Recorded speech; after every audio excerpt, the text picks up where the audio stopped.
Esse lance dos ribeirinhos, na realidade, quando a gente começou o nosso Ministério de Evangelismo da igreja, Ministério Hope, a gente não tinha pretensão de viajar, a gente não tinha pretensão de nada disso. Nossa pretensão era cidade, alcançar a primeira cidade. E aí a gente começou a aprofundar nisso, e aí um dia a gente orando, disse, vamos fazer uma viagem missionária e tal, não sei o quê, chamar uma galera e tal. E a gente começou a amadurecer a ideia, e pra onde? Aí a gente tinha um contato com essa igreja de Santarém. Essa igreja de Santarém é a igreja que foi fundada por pastor Lucas Uber, irmão do pastor Abe Uber. E ela tomou uma proporção gigantesca esse lance de missões nos ribeirinhos da Amazônia. E aí a gente tem alguns contatos lá, e aí comecei a falar com o pessoal e tudo mais. Eles, não, vem pra cá. E aí beleza, aí fechou, a gente foi pra lá, passar acho que 10 dias, Arthur? No primeiro foi 14, né? 14 dias, a gente passou 14 dias andando em comunidades ribeirinhas, né?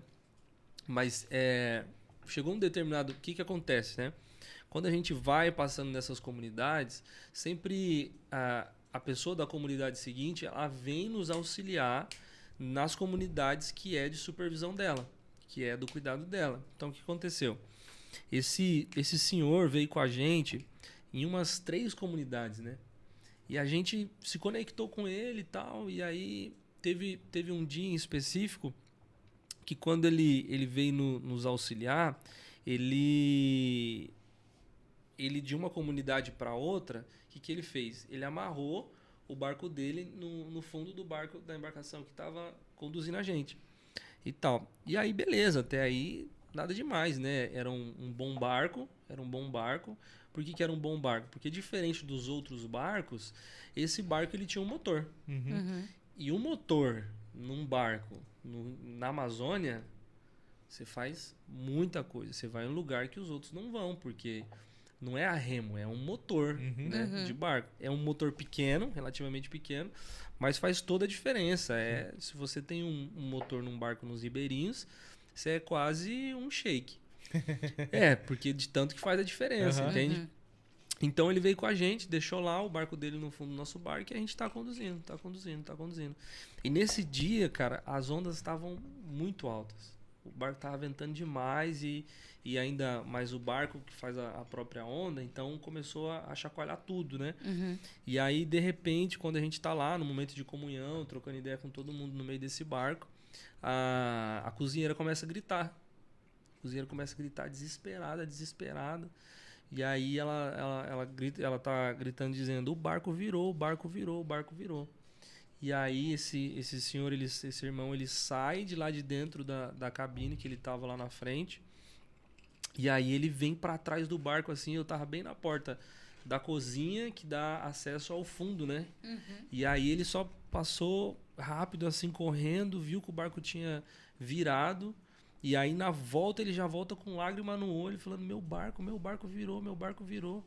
E aí ele já sai do lado assim, já pula no rio pra ir atrás do barco. E aí já começa toda aquela coisa acontecendo assim e tal. E aí ele consegue desvirar o barco, mas ele percebe que o motor foi embora. O motor do barco foi embora. E tipo, ali a gente tava com 13, 14 metros de profundidade. Então, tipo, tava muito fundo. E aí ele percebe que o motor foi embora e aí começa a descer o clima, assim, sabe? Tava um clima mó descontraído, né, Arthur? E aí parece que o clima baixou, assim, pum. Ficou aquele climão, assim, pô. Sim. O irmão quase perdeu o barco, o irmão perdeu o motor do barco e tal, não sei o quê. E aí a gente ficou tudo muito tenso, assim. E aí a gente... Você percebia, assim, que a galera... Parece que foi cada um para um canto, assim. Parece que Deus queria falar especificamente com cada um. Foi cada um para um canto e tal. E aí não foi diferente comigo. Eu fui pro canto do barco, assim. E eu ficava, caramba, cara. O cara tava ajudando a gente. O cara supervisiona tantas igrejas ribeirinhas aqui. O cara faz esse tipo de coisa. Eu falei assim, cara, por que esse tipo de coisa acontece com essas pessoas? Por que isso acontece? Eu falava assim, Deus, mas uma pessoa tão generosa, por que isso acontece com esse tipo de pessoas? E aí surgiu um lance muito legal. Que quando a gente foi nessa primeira viagem, a gente tem um custo para essa viagem acontecer. Custo de diesel, custo de estadia dentro do barco, alimentação e tudo mais, e a gente levanta esses recursos para suprir. Então a galera vai vender bolo, a galera vai vender paçoca, a galera vai vender amendoim, vai vender qualquer coisa para levantar esse recurso. E eu lembro que a gente começou a levantar esse recurso e todo mundo foi conseguindo. Eu acho que é uns R$ 600 por pessoa. É mais ou menos isso, né? E aí a galera levantou esse recurso e aí no último domingo antes de nós irmos, o nosso pastor falou assim, olha, a gente vai orar para enviar vocês para essas missões. E aí no final dessa oração ele falou assim, eu vou levantar um recurso de oferta para vocês. E aí ele levantou esse recurso e nos 2 cultos que nós fizemos isso, deu literalmente o valor que a gente precisava para pagar os custos lá. Então esse valor que a galera tinha arrecadado ao longo dos meses, que foram 3, 4 meses de preparação, tipo, tava tranquilo, porque agora eles não iam precisar mais. E aí quando eu tava lá nesse momento, e aí eu falando para Deus, mas por que isso acontece com essas pessoas? E aí Deus foi muito claro quando ele disse, para pessoas como você, não comam a semente que eu coloquei na sua mão. E eu falei, caramba, mano, que semente que é essa? E aí eu lembrei instantaneamente, falei assim, cara, a grana que sobrou é a semente para esse tempo. E aí deixei passar e tal, e aí no outro dia, na hora do devocional, reuni uma galera, né, pro devocional, e aí contei isso, aí a galera já lembrou da história, começou a se emocionar e tal. E aí, a galera foi trazendo dinheiro. Trazendo dinheiro. E no fim das contas, quando a gente contou no barco, dava para ele recuperar o dinheiro, o motor, né? Dava para ele recuperar certinho o motor que ele havia perdido e tal. Todo mundo celebrou isso e tal, não sei o que, bababá.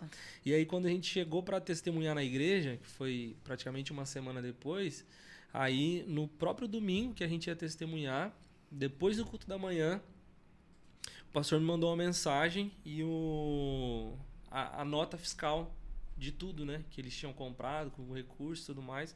E ele falou assim, mas pastor, eu acho que aconteceu uma coisa diferente. Eu falei assim, mas o que aconteceu, né? Não deu para comprar e tal, não sei o quê. Ele falou assim, não, acho que vocês contaram errado o dinheiro, porque tinha o dobro. A gente comprou 2 motores com o dinheiro.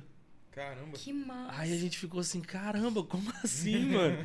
Tipo, o motor eu acho que era 3 e pouco, 4 mil, né? Cada motor, quase 4 mil cada motor. E a gente falou assim, caramba, mano, o que aconteceu nesse dia?